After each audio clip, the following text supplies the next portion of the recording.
বিসমিল্লাহির রহমানির রহিম। প্রিয় দেশবাসী, শিশু, কিশোর কিশোরী, তরুণ তরুণী, ছাত্রছাত্রী, বয়স্ক, বৃদ্ধ, নারী পুরুষ সবাইকে জানাই আমার সালাম। আসসালামু আলাইকুম। আজ 25শে মার্চ, মানব সভ্যতার ইতিহাসে কলঙ্কিত এক হত্যাযজ্ঞের দিন। 1971 সালের আজকের রাতে পাক হানাদার বাহিনী নিরপরাধ, নিরস্ত্র, ঘুমন্ত বাঙালির উপর নির্মমভাবে গুলি চালিয়ে হাজারো মানুষকে হত্যা করেছিল। 25শে মার্চ থেকেই এদেশের মানুষের সশস্ত্র প্রতিরোধ গড়ে তুলেছিল। 9 মাসের যুদ্ধের মধ্য দিয়ে স্বাধীন হয় বাংলাদেশ। মহান স্বাধীনতা দিবসের প্রাক্কালে আমি গভীর শ্রদ্ধার সঙ্গে স্মরণ করছি মহান মুক্তিযুদ্ধের বীর শহীদদের, যাদের প্রাণের বিনিময়ে আমরা স্বাধীন সার্বভৌম বাংলাদেশ পেয়েছি। 9 মাসের রক্তক্ষয়ী যুদ্ধে লক্ষ লক্ষ শহীদ ও 2 লাখ নির্যাতিত নারীর আত্মত্যাগ পৃথিবীর মানচিত্রে বাংলাদেশ নামে একটি স্বাধীন ভূখণ্ডের জন্ম দিয়েছিল। মুক্তিযুদ্ধের এই বীরদের প্রতি আমার সালাম। সেই সঙ্গে 24শে জুলাই অভ্যুত্থানে নিহত হাজারো শহীদ ও আহত, যারা বৈষম্য, শোষণ, নির্যাতন এবং নিপীড়নের বিরুদ্ধে বুক চিতিয়ে দাঁড়িয়েছিল, তাদের প্রতি সমগ্র জাতির পক্ষ থেকে আমি সশ্রদ্ধ সালাম জানাচ্ছি। জুলাই গণ অভ্যুত্থান আমাদেরকে যে বৈষম্যহীন বাংলাদেশ গড়ার স্বপ্ন পূরণের সুযোগ এনে দিয়েছে, সেই সুযোগ আমরা কাজে লাগাতে চাই।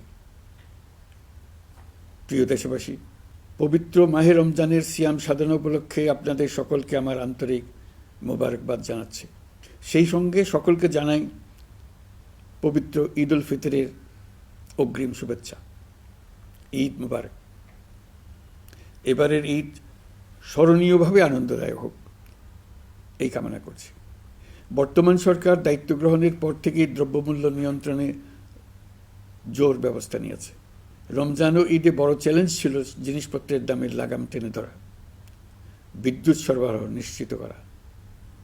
এই রমজানে যাতে কোনো পণ্যের দাম বেড়ে না যায় এবং বিদ্যুৎ সরবরাহ যেন বিঘ্নিত না হয়, সেই জন্য আমরা সর্বোচ্চ চেষ্টা করেছি। রমজান মাস জুড়ে সরবরাহ চেনের প্রতিবন্ধকতা কঠোরভাবে প্রতিহত করতে সব ধরনের ব্যবস্থা আমরা নিয়েছি। দেশের সকল জায়গা থেকে খবর এসছে যে এই রমজানের দ্রব্যমূল্য আগের তুলনায় কমেছে, জনগণ স্বস্তি পেয়েছে। দাম নিয়ন্ত্রণে এই প্রচেষ্টা চলমান থাকবে। প্রিয় দেশবাসী, গত 16 বছরে শেখ হাসিনা যে ভয়াবহ লুটপাট কায়েম করেছিল, আপনারা সেটার ভুক্তভোগী ছিলেন।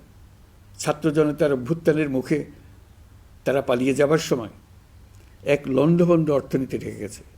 এই পরিস্থিতিতে দায়িত্ব নেবার পর অর্থনীতি পুনরুদ্ধারের জন্য অন্তর্বর্তী সরকার নানা উদ্যোগ নিয়েছে।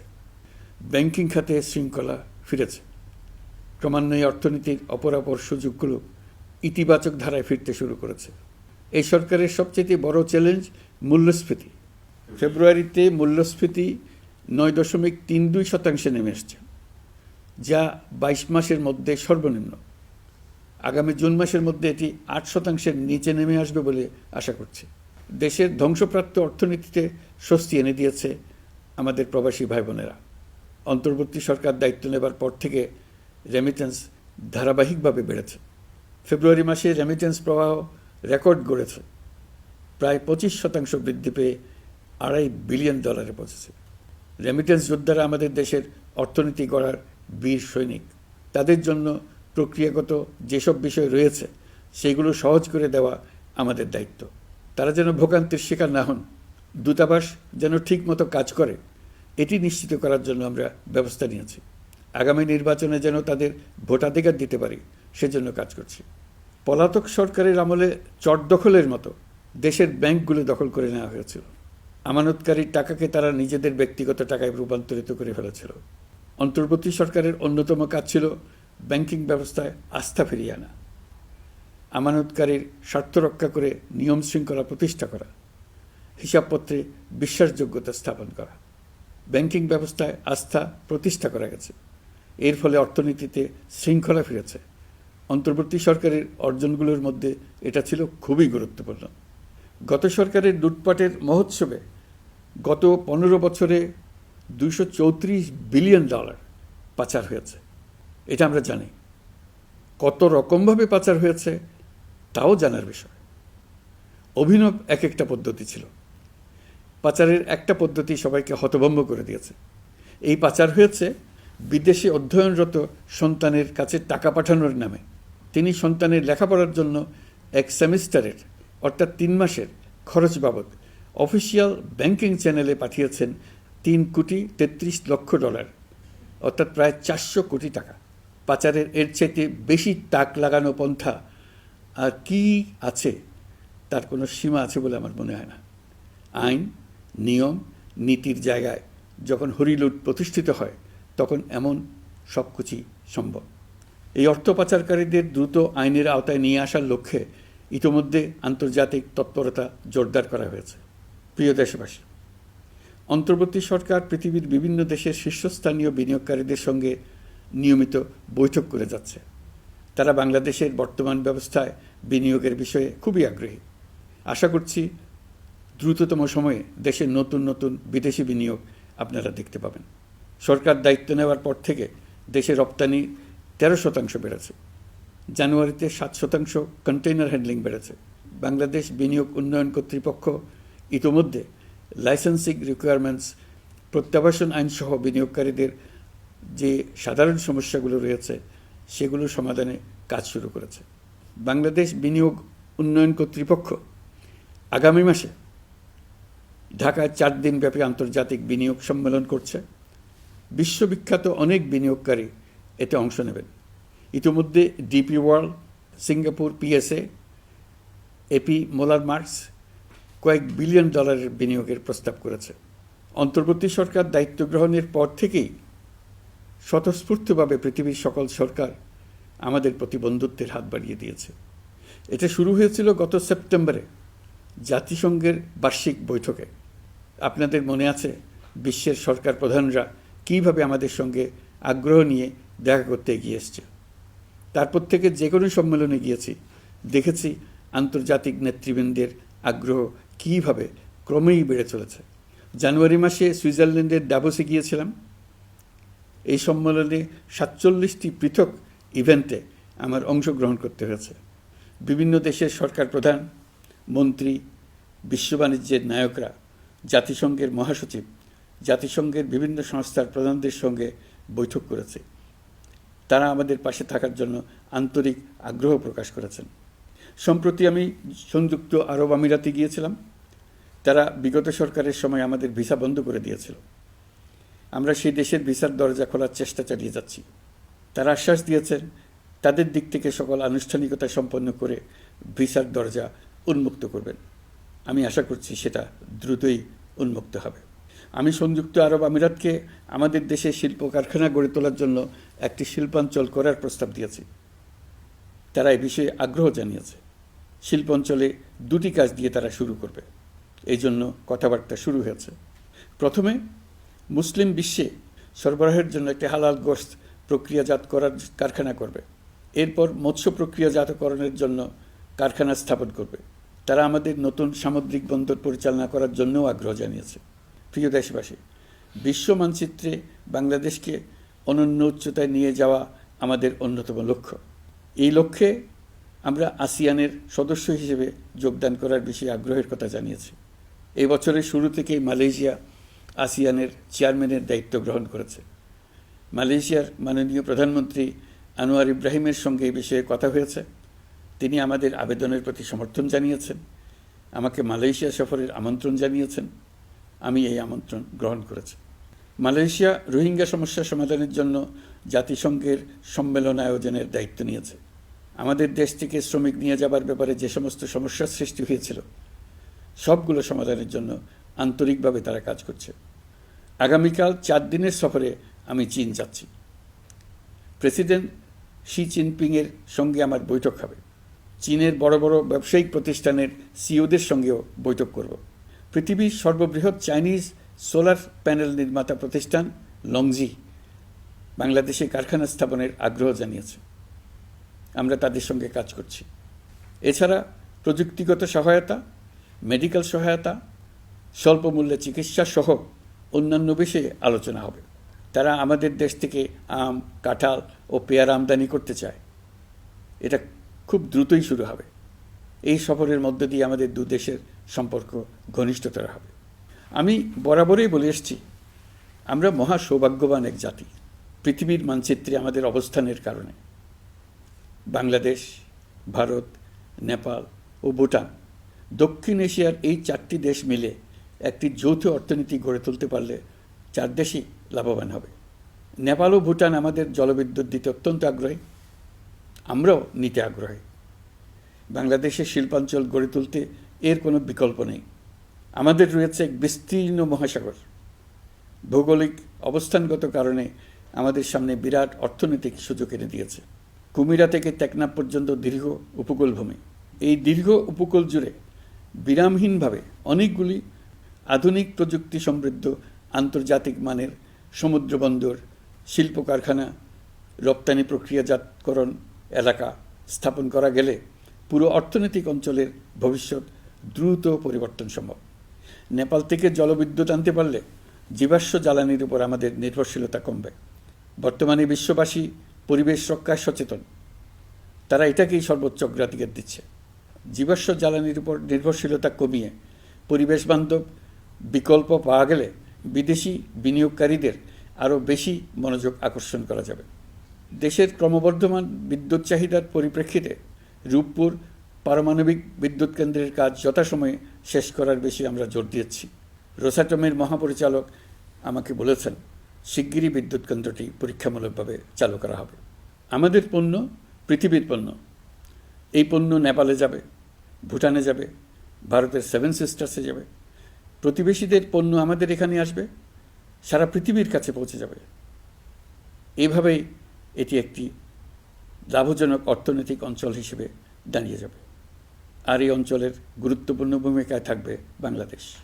বাংলাদেশের সবচেয়ে বড় সমস্যা সীমাহীন দুর্নীতি। স্বৈরাচারী সরকার এই দুর্নীতিকে বিশ্বের শীর্ষস্থানে নিয়ে গেছে। দুর্নীতির ফলে শুধু যে সবকিছুতে অবিশ্বাস্য রকম ব্যয়বৃদ্ধি পাচ্ছে তাই না, এর ফলে সরকার ও জনগণের সকল আয়োজন বিকৃত হয়ে যায়। সরকারের লক্ষ্য, নীতিমালা, প্রাতিষ্ঠানিক আয়োজন, সরকারি কর্মকর্তাদের দায় দায়িত্ব যা কিছু কাগজে লেখা থাকে তার সব কিছু অর্থহীন হয়ে যায়। দেশ চলে অলিখিত আয়োজনে। সরকারকে চলতে হয়, ব্যবসায়ীকে চলতে হয়, শিল্পপতিকে চলতে হয়, বিনিয়োগকারীকে চলতে হয়, দেশের সকল নাগরিককে এই অলিখিত নিয়মে চলতে হয়। নাগরিককে এই অদৃশ্য জগতের সঙ্গে মোকাবেলা করে টিকে থাকার বিদ্যায় পারদর্শী হতে সাধনা করতে হয়। দৈনন্দিন জীবনে টিকে থাকা এবং সাফল্য অর্জনের জন্য একটা নতুন ভাষা আয়ত্ত করতে হয়। চারদিকে কী শব্দ বলা হচ্ছে, কাগজে কি লেখা হচ্ছে তা মনে মনে দ্রুত অনুবাদ করে তার মর্মার্থ বুঝে নিতে হয়। তা না হলে দৈনন্দিন সিদ্ধান্ত নেওয়া যায় না। সবচেয়ে বড় মুশকিল হলো এর কোনো অভিধান নেই। কারণ ব্যক্তিবিশেষে, স্থান বিশেষে, পরিস্থিতি বিশেষে এর অর্থ ক্রমাগতভাবে পাল্টে যায়। পুরো বিশ্ব বুঝে গেছে আমরা জাতি হিসেবে সততার পরিচয় বহন করি না। এটা শুধু জাতীয় কলঙ্কের বিষয় নয়, আন্তর্জাতিক বাণিজ্যে এটা আত্মঘাতী বিষয়। দেশবাসীর মতো আন্তর্জাতিক সম্প্রদায়ও চায় আমরা দুর্নীতিমুক্ত হই, কারণ তারা আমাদের সঙ্গে ব্যবসা বাণিজ্য সম্প্রসারণ করতে চায়। দুর্নীতিমুক্ত হতে না পারলে ব্যবসা বাণিজ্য কিছুই চলবে না। দুর্নীতি থেকে মুক্ত হওয়া ছাড়া বাংলাদেশের কোনো গতি নেই। অন্তর্বর্তী সরকার সকল কাজ দুর্নীতিমুক্ত করতে সর্বোচ্চ অগ্রাধিকার দিয়ে যাচ্ছে। এই সরকারের মেয়াদকে দুর্নীতিমুক্ত রাখার চেষ্টার পাশাপাশি আগামী দিনেও দেশের নাগরিককে যেন সরকারের পৃষ্ঠপোষকতা দুষ্পুষ্ট দুর্নীতি থেকে মুক্ত রাখতে পারে সেই ব্যবস্থা নিশ্চিত করতে আমরা প্রতিশ্রুতিবদ্ধ। দুর্নীতি ও হয়রানি রোধে আমরা একটা বিষয়ের উপর গুরুত্ব দিচ্ছি। সরকারের সঙ্গে দৈনন্দিন, মাসিক বা বার্ষিক রুটিন কাজের জন্য যেন কোনো নাগরিককে সশরীরে কোনো সরকারি অফিসে উপস্থিত হতে না হয়। দুর্নীতি প্রতিরোধের অংশ হিসেবে সরকারি সব অফিসে ফাইলিং চালুর সিদ্ধান্ত নেওয়া হয়েছে। ফাইলিং ব্যবস্থা চালু হলে দুর্নীতি কমে আসবে। এতে করে কোন অফিসের কোন ডেস্কে কোন ফাইল আটকে আছে তা সহজেই জানা যাবে। সরকারি যতগুলো কার্যক্রমে অনলাইন সেবা চালু সম্ভব সবখানেই এই সেবা চালুর বিষয়ে সরকার কাজ করছে। সরকারি বিভিন্ন সেবা পেতে অসহায় নাগরিকের টুটি চেপে ধরে অবিশ্বাস্য পরিমাণ টাকা দিতে বাধ্য করা হয়। টাকার যে লেনদেন ও ভোগান্তির সম্মুখীন হতে হয় সেটা থেকে নাগরিকদের বাঁচানোর জন্য আমরা বদ্ধপরিকর। অনলাইনে সেবা পাওয়ার পদ্ধতিটি আরও কীভাবে সহজ করা যায় এই ব্যাপারে আমাদের কাছে পরামর্শ জানিয়ে লিখুন, ইমেল করুন। আপনি বা আপনার পরিবারের যে কেউ এই সেবা বাণিজ্যিকভাবে দিতে চাইলে প্রশিক্ষণ গ্রহণ করে পৃথিবীর যে কোনো স্থান থেকে এই সেবা দিতে পারবেন। বিগত সরকারের আমলে ভিন্নমতকে দমন করার জন্য মিথ্যা মামলাকে হাতিয়ার হিসেবে বেছে নেওয়া হয়েছিল। বিভিন্ন পর্যায়ে যাচাই বাছাই করে আমরা এইসব হয়রানিমূলক মামলা প্রত্যাহারের উদ্যোগ নিয়েছি। গত ফ্যাসিস্ট সরকারের সময় দায়ের করা রাজনৈতিক হয়রানিমূলক মামলাগুলোর মধ্যে সারা দেশে পর্যন্ত ৬,২৯৫টি মামলা প্রত্যাহারের সুপারিশ করা হয়েছে। অন্যান্য সকল হয়রানিমূলক মামলাও ক্রমান্বয়ে প্রত্যাহার করা হচ্ছে। এছাড়া এ পর্যন্ত সাইবার সিকিউরিটি আইনের অধীনে বিচারাধীন স্পিচ অফেন্স সংক্রান্ত ৪১৩টি মামলা প্রত্যাহার করা হয়েছে। এই আইনটি অবিলম্বে বাতিল করে নাগরিক বান্ধব সাইবার সুরক্ষা আইন করা হচ্ছে।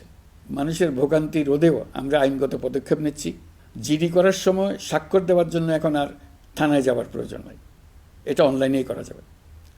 এই ব্যাপারে প্রয়োজনীয় নির্দেশ দেওয়া হয়েছে। পাওয়ার অফ অ্যাটর্নি বিধিমালা সংশোধনীর মাধ্যমে প্রবাসী বাংলাদেশিদের হয়রানি লাঘব করা হয়েছে।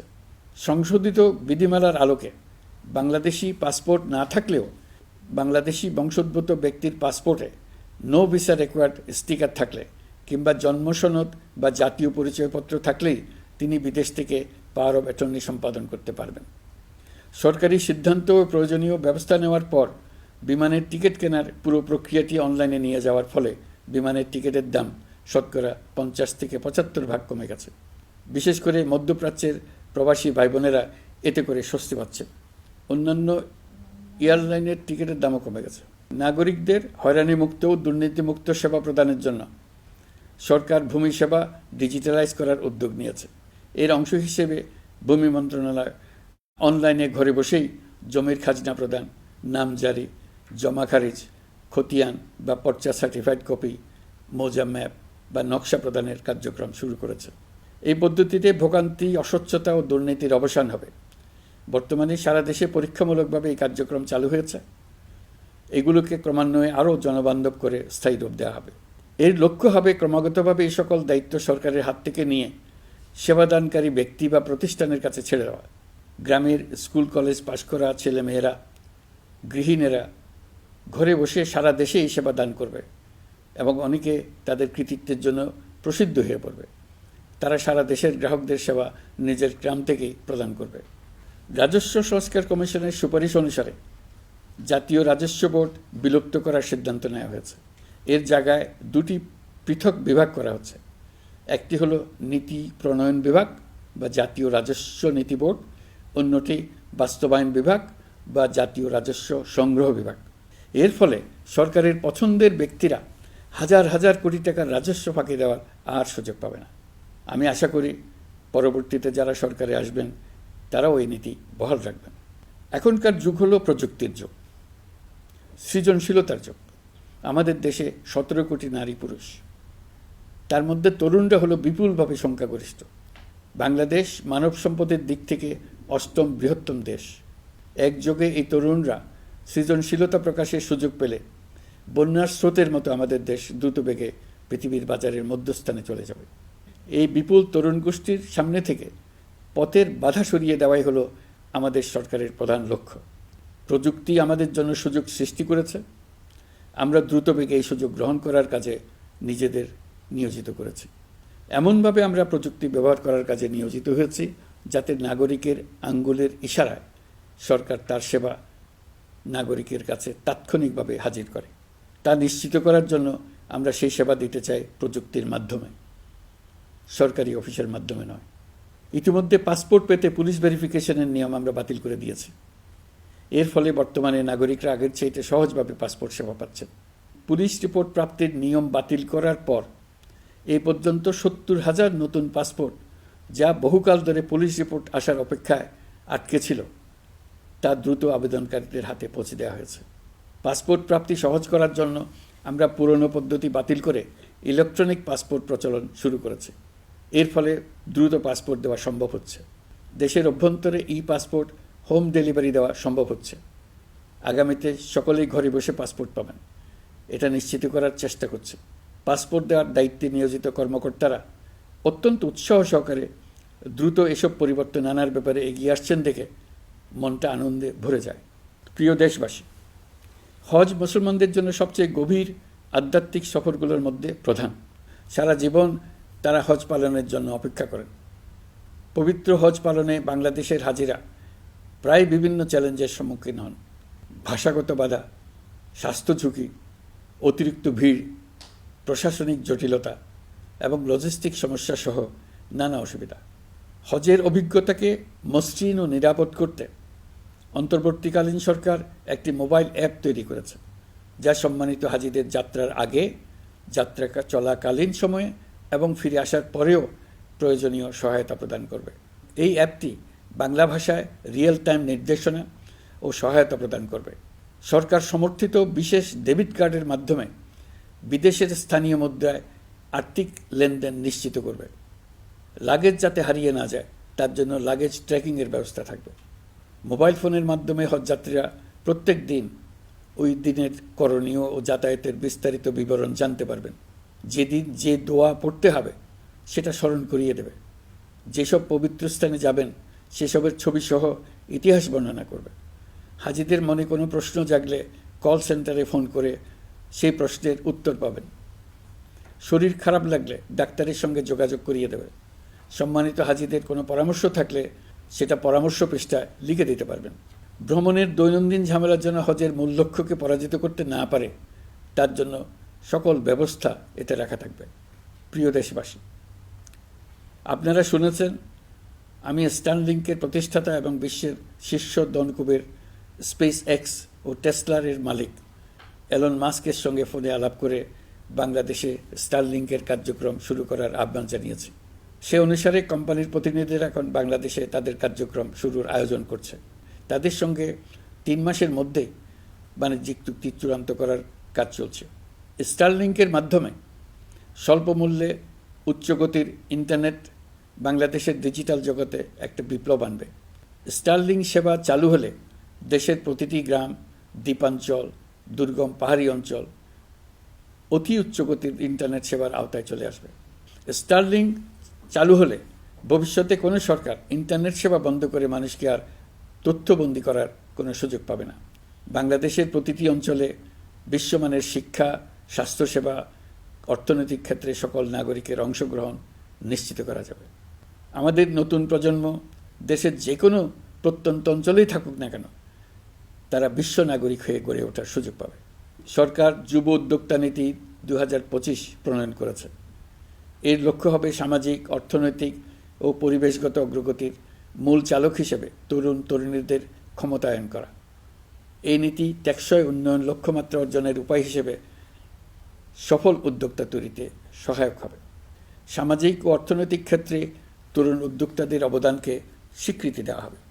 প্রিয় দেশবাসী, জাতিসংঘের মহাসচিব অ্যান্টনিও গুতেরেস কয়েকদিন আগে বাংলাদেশ সফর করেছেন। তাকে সঙ্গে নিয়ে আমি কক্সবাজারে রোহিঙ্গা ক্যাম্পগুলোতে গিয়েছি। ক্যাম্পে অবস্থানরত 1 লাখ রোহিঙ্গা শিশু, কিশোর, নারী, পুরুষ সবার সঙ্গে একসঙ্গে ইফতার করেছে। আমাদের প্রস্তাবে সম্মতি জানিয়ে আগামী সেপ্টেম্বর মাসে জাতিসংঘের সাধারণ অধিবেশনে রোহিঙ্গা সংকট নিয়ে একটি পৃথক অধিবেশন আয়োজন করার প্রস্তুতি নিচ্ছে। মালয়েশিয়া ও ফিনল্যান্ড যৌথভাবে এই সম্মেলনের আয়োজক হতে এগিয়ে এসছে। এর পাশাপাশি অস্ট্রেলিয়ার সাবেক ভারপ্রাপ্ত প্রধানমন্ত্রী জুলি বিশপকে আমি এই গুরুত্বপূর্ণ সভায় মুখ্য ভূমিকা পালনের জন্য আহ্বান জানিয়েছি। তিনি আমার প্রস্তাব গ্রহণ করেছেন। জাতিসংঘের মহাসচিব বাংলাদেশ সফরে এসে জাতীয় ঐকমত্য কমিশনের সদস্য, রাজনৈতিক দলের নেতৃবৃন্দ ও তরুণদের সঙ্গে পৃথকভাবে বৈঠক করেছেন। বৈঠকে সবাই জাতিসংঘের মহাসচিবকে নতুন বাংলাদেশ গঠনের স্বপ্নের কথা জানিয়েছেন। আপনারা জানেন, পতিত স্বৈরাচারের নিপীড়নের বর্ণনা উঠে এসছে জাতিসংঘের মানবাধিকার বিষয়ক হাই কমিশনারের কার্যালয়ের রিপোর্টে। গত জুলাই-আগস্ট মাসে বাংলাদেশের ছাত্র, শ্রমিক জনতার উপর শেখ হাসিনা সরকার ও আওয়ামী লীগ যে দমন, পীড়ন ও হত্যাকাণ্ড চালিয়েছে এর পুঙ্খানুপুঙ্খ তদন্ত করে বিস্তারিত রিপোর্ট প্রকাশ করেছে তারা। এই রিপোর্টে স্পষ্টভাবে উঠে এসছে যে শেখ হাসিনা নিজেই নিরাপত্তা বাহিনীর কর্মকর্তাদের নির্দেশ দিয়েছিলেন বিক্ষোভকারীদের হত্যা করতে। বিগত সরকার, আওয়ামী লীগ ও আওয়ামী লীগের সহযোগী গোষ্ঠী ও সংগঠন একত্রিত হয়ে পরিকল্পিতভাবেই গুরুতর মানবাধিকার লঙ্ঘনে জড়িত ছিল। মানবাধিকার বিষয়ক হাইকমিশনারের রিপোর্টে বলা হয়েছে, বিক্ষোভ চলাকালে প্রায় ১৪০০ জন নিহত হয়েছেন, যার মধ্যে প্রায় ১৩% শিশু। বিক্ষোভের সম্মুখ সারিতে থাকার কারণে আমাদের জুলাই কন্যারা নিরাপত্তা বাহিনী ও আওয়ামী লীগের সমর্থকদের দ্বারা আক্রান্ত হয়েছে, এমনকি যৌন নির্যাতনের শিকার হয়েছে। জাতিসংঘের রিপোর্ট পড়ে সবার গায়ের লোম দাঁড়িয়ে গেছে। কি ভয়াবহতা! কিভাবে একজন প্রধানমন্ত্রী নিজ দেশে নিরস্ত্র মানুষকে হত্যার পর লাশ লুকিয়ে ফেলার নির্দেশ দিতে পারে? ক্ষমতা আঁকড়ে রাখার জন্য তিনি পৃথিবীর সকল নিষ্ঠুরতা ছাড়িয়ে গেছেন। এটাই জাতিসংঘের প্রতিবেদনে উঠে এসছে। মানবাধিকার বিষয়ক হাইকমিশনার কার্যালয়ের এই রিপোর্টকে আমরা স্বাগত জানাচ্ছি। প্রতিবেদনে যে সুপারিশ করা হয়েছে, অন্তর্বর্তী সরকার সেই সুপারিশগুলো গুরুত্বের সঙ্গে বিবেচনা করছে। আপনাদেরকে আশ্বস্ত করে বলতে চাই, যারা গণহত্যায় জড়িত ছিল, যারা নির্বিচারে মানুষ হত্যা করেছে, যারা ইতোমধ্যে হত্যাকারী হিসেবে বিশ্বের কাছে স্বীকৃত, তাদের বিচার এই দেশের মাটিতে হবেই। প্রিয় দেশবাসী, আপনারা জানেন, অন্তর্বর্তী সরকার দায়িত্ব নেবার পর থেকেই গণমাধ্যম ও সোশ্যাল মিডিয়ায় গুজবের যেন এক মহোৎসব চলছে। দেশকে অস্থিতিশীল করার জন্য একের পর এক মিথ্যা তথ্য ছড়িয়ে দিয়ে জনগণকে বিভ্রান্ত করার চেষ্টা চলছে। অভিনব সব প্রক্রিয়ায় গুজব ছড়ানো হচ্ছে। এক ছবির সঙ্গে অন্য ছবি জুড়ে দেওয়া হচ্ছে, ঘটনা একটা, ছবি আরেকটা। এরকম ফটোকার্ড বানিয়ে অন্য দেশের ঘটনাকে এ দেশের ঘটনা হিসেবে চালিয়ে দিয়ে সোশ্যাল মিডিয়ায় তোলপাড় করে ফেলছে। যতই নির্বাচন কাছে আসবে, এর রূপ আরও ভয়ঙ্কর হতে থাকবে। কারা এর পেছনে আছে, কেন আছে, তা আপনাদের সবারই জানা আছে। আমরা এই গুজব ও মিথ্যা তথ্যের প্রচারণা রোধ করতে জাতিসংঘের সহযোগিতা চেয়েছি। জাতিসংঘের মহাসচিব এর মোকাবেলায় আমাদের সহযোগিতা করবেন বলে আশ্বাস দিয়ে গেছেন। দেশবাসীকে আমি স্মরণ করিয়ে দিতে চাই যে, জুলাই অভ্যুত্থানের প্রথম পর্ব সফলভাবে সমাপ্ত হয়েছে। প্রথম পর্বের সমাপ্তির মধ্য দিয়ে অভ্যুত্থানের দ্বিতীয় পর্ব শুরু হলো। সবসময় মনে রাখতে হবে, আমরা কিন্তু যুদ্ধাবস্থায় আছি। গুজব হলো এই জুলাই অভ্যুত্থানের বিরুদ্ধে পরাজিত শক্তির মস্ত বড় হাতিয়ার। গুজব দেখলেই গুজবের সূত্রের সন্ধান করতে থাকবেন, গুজবকে অবহেলা করবেন না। বহু অভিজ্ঞ সমর বিশারদ এই গুজবের পেছনে দিনরাত কাজ করছে। সীমাহীন অর্থ এর পেছনে নিয়োজিত আছে। এর মূল লক্ষ্য জুলাই অভ্যুত্থানকে ব্যর্থ করা। আমরা তাকে ব্যর্থ হতে দেব না। আমাদের সামগ্রিক ঐক্য পলাতক শক্তির গায়ে জ্বালা ধরিয়ে দিচ্ছে। তারা এই ঐক্য ভাঙতে চায়। তাদের অভিনব কৌশল আপনি টেরই পাবেন না। আপনি বুঝতেই পারছেন না কখন তাদের খেলায় আপনি পুতুল হয়ে গেছেন। আমাদের সচেতনতা এবং সামগ্রিক ঐক্য দিয়েই এই গুজবকে রুখতে হবে। পলাতক অপশক্তির ষড়যন্ত্রকে ব্যর্থ করে দিতে হবে। প্রিয় দেশবাসী, আপনারা জানেন, ইতিমধ্যে জাতীয় ঐকমত্য কমিশন তাদের কাজ শুরু করেছে। 6টি সংস্কার কমিশনের 166টি সুপারিশ ও পূর্ণাঙ্গ প্রতিবেদন সহ 38টি রাজনৈতিক দলের কাছে চিঠি দেওয়া হয়েছে। ইতিমধ্যে রাজনৈতিক দলগুলোর সঙ্গে বৈঠক শুরু হয়েছে। দেশের রাজনৈতিক দলগুলো খুবই ইতিবাচকভাবে সংস্কার কাজে সাড়া দিয়েছেন। তাদের মতামত তুলে ধরছেন। কোন রাজনৈতিক দল কোন কোন সংস্কার প্রস্তাবে একমত হয়েছেন, কোনটিতে দ্বিমত হয়েছেন, সেসব তারা জানাচ্ছেন। এটা আমাদের জাতির জন্য অত্যন্ত সুখকর বিষয় যে প্রতিটি রাজনৈতিক দল সংস্কারের পক্ষে মত দিচ্ছেন। ঐকমত্য কমিশনের মাধ্যমে সকল রাজনৈতিক দলের মতামত নেওয়ার কাজ এখন চলমান আছে। কমিশনের লক্ষ্য যে সকল বিষয়ে রাজনৈতিক দলগুলো একমত হবেন সেগুলো চিহ্নিত করা এবং তার একটা তালিকা প্রস্তুত করা। যে সকল দল এতে একমত হয়েছেন তাদের স্বাক্ষর নেওয়া। এই তালিকাটাই হবে জুলাই চার্টার বা জুলাই সনদ। আমাদের দায়িত্ব জাতির সামনে পুরো প্রক্রিয়াটা স্বচ্ছভাবে তুলে ধরা এবং প্রক্রিয়া শেষে নির্বাচনের আয়োজন করা। নির্বাচনের ব্যাপারে আমি আগেও বলেছি, আবারও বলছি, এবছর ডিসেম্বর থেকে আগামী বছরের জুনের মধ্যে নির্বাচন হবে। আমরা চাই আগামী নির্বাচনটি বাংলাদেশের ইতিহাসে সবচেয়ে অবাধ, সুষ্ঠু ও গ্রহণযোগ্য নির্বাচন হবে। এই জন্য নির্বাচন কমিশন সব ধরনের প্রস্তুতি নিতে শুরু করেছে। রাজনৈতিক দলগুলো ব্যাপক উৎসাহ উদ্দীপনায় নির্বাচনের জন্য তৈরি হতে শুরু করবে বলে আশা করছি। প্রিয় নাগরিকবৃন্দ, আমাদের দেশের নারীরা দীর্ঘ আন্দোলনের মাধ্যমে বহু বছর ধরে অনেক বাধা পেরিয়ে একটু একটু করে সামনে এগিয়ে যাচ্ছে। স্বাধীনতার 54 বছর পরেও এদেশের নারীরা অর্থনৈতিক, রাজনৈতিক, সামাজিক বৈষম্যের শিকার।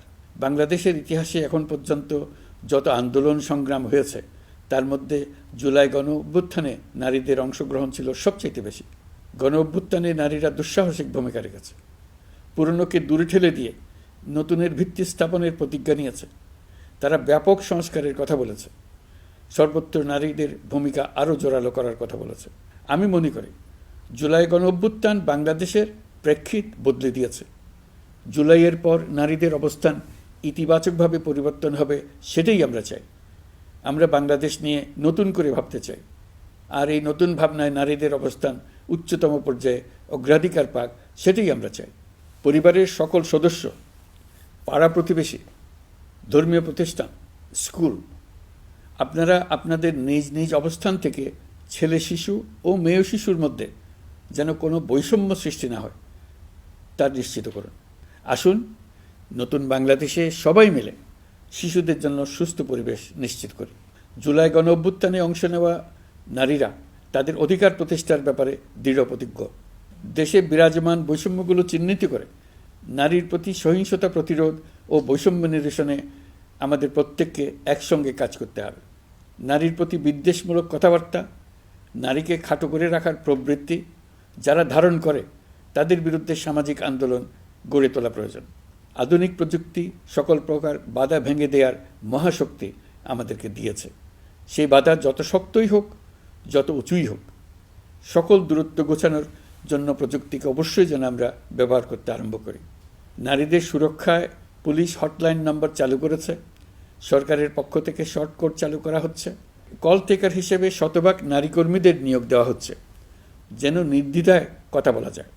নারী ও শিশু নির্যাতন দমন আইন সংশোধন হয়েছে, এসব মামলার তদন্ত ও বিচারের সময় কমিয়ে আনা হয়েছে, বিচার বিলম্বে বাধা দূর করা হচ্ছে। ঢাকার পাশাপাশি চট্টগ্রাম ও রাজশাহীতে ডিএনএ ল্যাব স্থাপনের কাজ চলছে। খুব দ্রুতই বিশেষ জুডিশিয়াল সার্ভিস কমিশনের মাধ্যমে নতুন অনেক বিচারক নিয়োগ দেওয়া হচ্ছে। ভিকটিম শিশুরা যাতে দ্রুত বিচার পায় সেজন্য আলাদাভাবে বিশেষ ট্রাইব্যুনাল স্থাপনের বিধান রাখা হয়েছে। দেশের সবার মতো আমি অত্যন্ত আনন্দিত যে এবার নারী ফুটবল টিম দক্ষিণ এশিয়া চ্যাম্পিয়ন হয়েছে।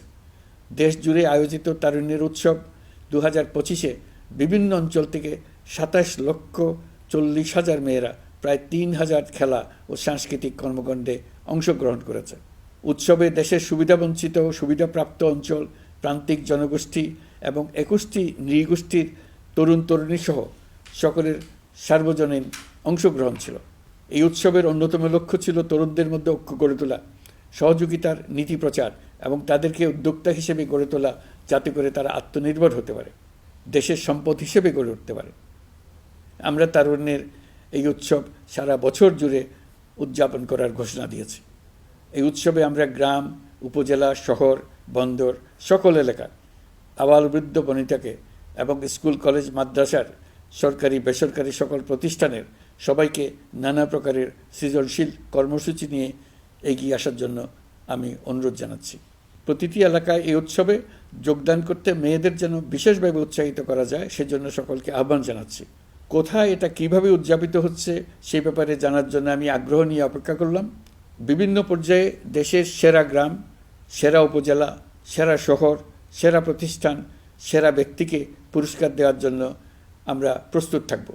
নারী অধিকারের পাশাপাশি একই রকম গুরুত্বের সঙ্গে মনে রাখতে হবে সংখ্যালঘুদের নাগরিক অধিকার, সমতল ও পাহাড়ের জাতিগোষ্ঠীর নাগরিক অধিকার। কারো কোনো নাগরিক অধিকারকে অবহেলা করলেই এই জাতির জন্য মহা সংকট সৃষ্টি হবে। নাগরিক হিসেবে আমরা কেউ যেন অন্য নাগরিকের অধিকার হরণের দায়ে অভিযুক্ত হতে না পারি, সেই ব্যাপারে আমাদের নিশ্চিত থাকতে হবে। তাহলেই সত্যিকার নতুন বাংলাদেশ জন্ম লাভ করবে। সবাইকে আবারও আমার সালাম জানিয়ে আমার বক্তব্য শেষ করছি। আসসালামু আলাইকুম। সবাইকে স্বাধীনতা দিবসের অভিনন্দন জানাচ্ছি। পবিত্র মাহে রমজানে মহান আল্লাহর অশেষ মেহেরবানি আমাদের উপরে বর্ষিত হোক। এবারের শবে কদরের পবিত্র রজনীতে মহান আল্লাহ যেন তাঁর সকল বান্দার মোনাজাত কবুল করেন তা প্রার্থনা করছি। একই সঙ্গে পবিত্র ঈদে সকলকে জানাই ঈদ মোবারক। ঈদে পরিবার পরিজন নিয়ে নির্বিঘ্নে ও আনন্দ সহকারে নিজ নিজ বাড়ি যাবেন, আত্মীয় স্বজনের কবর জিয়ারত করবেন, গরিব পরিবারের খোঁজ খবর নেবেন, তাদের ভবিষ্যৎ ভালো করার জন্য চিন্তাভাবনা করবেন, আপনার সন্তানদের সঙ্গে তাদের পরিচয় করিয়ে দেবেন, এই কামনা করছি। ঈদের জামাতে দলমত নির্বিশেষে সবাই যেন পরাজিত শক্তির সকল প্ররোচনা সত্ত্বেও সুদৃঢ়ভাবে ঐক্যবদ্ধ থাকেন, সেজন্য আল্লাহর কাছে মোনাজাত করবেন, এই আহ্বান জানাচ্ছি। সকলের জীবন সার্থক হোক, আনন্দময় হোক। মহান আল্লাহ আমাদের সহায় হন। আল্লাহ হাফেজ।